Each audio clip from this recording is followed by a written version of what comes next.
Okay, अब तक हमने अकाउंटिंग के सब्जेक्ट मैटर्स को कवर किया। तीनों टाइप्स ऑफ अकाउंटिंग के सब्जेक्ट मैटर्स को कवर किया, financial accounting, cost accounting and management accounting. इस वीडियो के अंदर हम सब्जेक्ट मैटर कवर कर रहे होंगे what is the basic difference between trading and manufacturing concern. तीनों तरह के बिजनेस में डिफरेंस हो रहा होता है। तो आप सब ने इससे पहले जो अकाउंटिंग का पीरियड कोर्स इसका था फाइनेंशियल अकाउंटिंग, उसमें कॉस्ट इनकम स्टेटमेंट के अंदर कॉस्ट ऑफ गुड्स सोल्ड आप बनाते थे। और वो कॉस्ट ऑफ गुड्स सोल्ड आप किस तरीके से बना रहे होते थे? Cost of goods sold basically आप सबसे पहले इसमें क्या करते थे? इन्वेंट्री ओपनिंग, कुछ भी अमाउंट ले लें, लेट्स से 1000। इसमें आप प्लस करते थे क्या? प्लस करते थे परचेजेस, जो भी आइटम होती थी, let's say 5000। Of course transportation in trade, purchase return, purchase discount type की एडजस्टमेंट करते थे, लेकिन मैं अभी बेसिक स्ट्रक्चर डिस्कस कर रहा हूँ।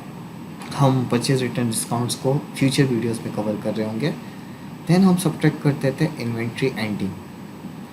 ओपनिंग में परचेजेस हम ऐड करते थे तो हमारे पास आता था goods available for cell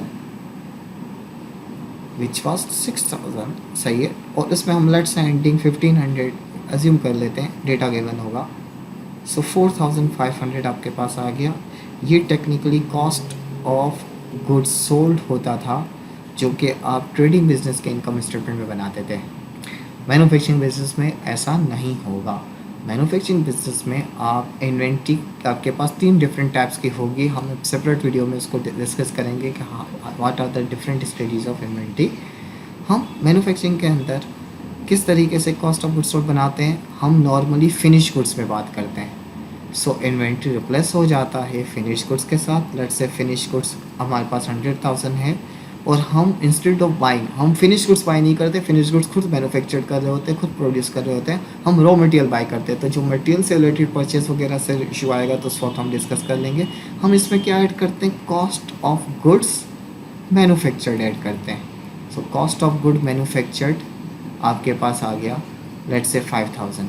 so this will make 6000, जो कि again finish goods available for cell के तौर पे हो रहा होगा।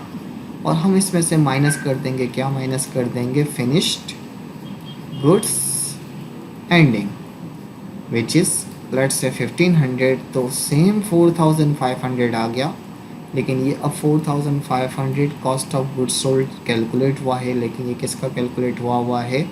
मैन्युफैक्चरिंग बिजनेस का। सो डैट मीन्स कि हमें कॉस्ट एंड मैनेजमेंट अकाउंटिंग के अंदर जब हम इनकम स्टेटमेंट बनाएंगे तो ट्रेडिंग बिजनेस का तो आपने फाइनेंशियल अकाउंटिंग में accounting for manager early courses में देख लिया। इसमें हम कॉस्ट मैन्युफैक्चरिंग कंसर्न में जब डील कर रहे होंगे तो कॉस्ट ऑफ गुड्स सोल्ड किस तरीके से कैलकुलेट हो रहा होगा मैन्युफैक्चरिंग बिजनेस का, इस तरीके से फिनिश गुड्स के फॉर्मेट में। अच्छा, अब तो यहाँ पर एक चीज़ आ जाती है और वो ये है, एक नई चीज़ है जो कि कुछ इस तरीके से आ रही होगी सिचुएशन कि अगर मैं यहाँ पे आप कुछ हाईलाइट करूँ तो कॉस्ट ऑफ गुड मैन्युफैक्चर्ड आपके पास कुछ एक नई आइटम आई। तो लेट्स चेक कि कॉस्ट ऑफ गुड्स सोल्ड किस तरीके से बनाते हैं।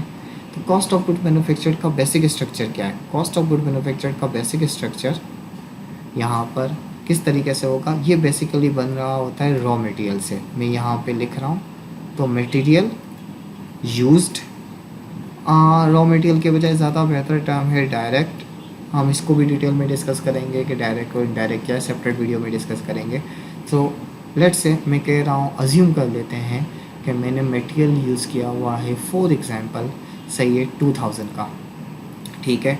इस पर मैं ऐड कर रहा हूँगा डायरेक्ट लेबर की कॉस्ट। हम लेबर मटेरियल और जो थर्ड आइटम भी आएगी उसको भी हम डिटेल में डिस्कस करेंगे। तो डायरेक्ट लेबर कॉस्ट 3500 और हम इसमें ऐड कर देंगे फैक्ट्री ओवरहेड या मैन्युफैक्चरिंग ओवरहेड। तो ये इस फॉर्मेट स्ट्रक्चर है, हमें एक रफ आइडिया लेना है। उसमें लेट से 2000, सो दिस 5500 टेक्निकली ये क्या कहलाता है? प्रोडक्ट कॉस्ट, इसको टोटल कॉस्ट भी कहते हैं, ठीक है। इसके अंदर हम इनकम्प्लीट गुड्स की एडजस्टमेंट करते हैं which is known as work in process. So work in process incomplete goods, let's say मेरे पास पहले से at the start of period 500 है, ठीक है। तो इसका मतलब 500 मेरे पास इनकम्प्लीट पहले से था, 5500 का फर्दर इनपुट किया, तो total work put in process आपके पास आ गया विच इज़ 6000। तो इसमें से हम करेंगे अब इनकम्प्लीट गुड्स कैसे हैं। सो वर्क इन प्रोसेस इनकम्प्लीट 1000, अगर मैं सब्ट्रैक्ट करता हूँ तो ये 5000 की जो अमाउंट आ रही है, ये 5000 टेक्निकली मेरा क्या है, कॉस्ट ऑफ गुड्स मैन्युफैक्चर्ड। सही है। तो ये हमने एक बेसिक लेवल पे how to prepare cost of good manufactured. Okay, अब ये अमाउंट्स कैसे आएंगी। ऑफ कोर्स जब हम प्रैक्टिकल न्यूमेरिकल क्वेश्चंस पे जाएंगे तो कुछ डेटा गिवन होगा, कुछ कैलकुलेट करना होगा। तो प्रैक्टिकली ये किस तरीके से हम वर्क इन प्रोसेस की एस्टिमेशन कर रहे होते हैं, प्रोसेस कॉस्टिंग के नाम से पूरा टॉपिक है, जब आएगा तो हम डिस्कस करेंगे। फैक्ट्री ओवरहेड से रिलेटेड कैलकुलेशन या एस्टिमेशन कैसे हो रही होती हैं, वो जब आएगा तो हम डिस्कस कर रहे होंगे। मटेरियल बायो परचेस से रिलेटेड जब इंटीज वगैरह आएंगे तो उसको हम डिटेल में डिस्कस कर लेंगे। So that's all for this video.